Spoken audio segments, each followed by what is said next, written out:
এক একটা রান্না যেন এক একটা অঞ্চলের গল্প বলে। আজ আমি সেই গল্পেরই একটা স্বাদ নিতে চলেছি।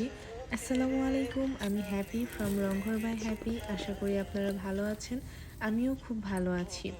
আমি উত্তরবঙ্গের না, কিন্তু উত্তরবঙ্গের এই রেসিপিটা আমি মিস করতে রাজি না। ডিম আর আলু দুটোই সাধারণ, কিন্তু এই ঘাটির রেসিপি একেবারে অসাধারণ। রান্নাটা যতটা সহজ, স্বাদটা ঠিক ততটাই দারুণ। ঝাঁঝালো পেঁয়াজ, আদা রসুন বাটা আর ঘন মশলা, তার সঙ্গে সেদ্ধ আলু আর সোনালি করে ভাজা ডিম। এই ঘাটির গন্ধেই যেন ক্ষুধা বেড়ে যায় দ্বিগুণ।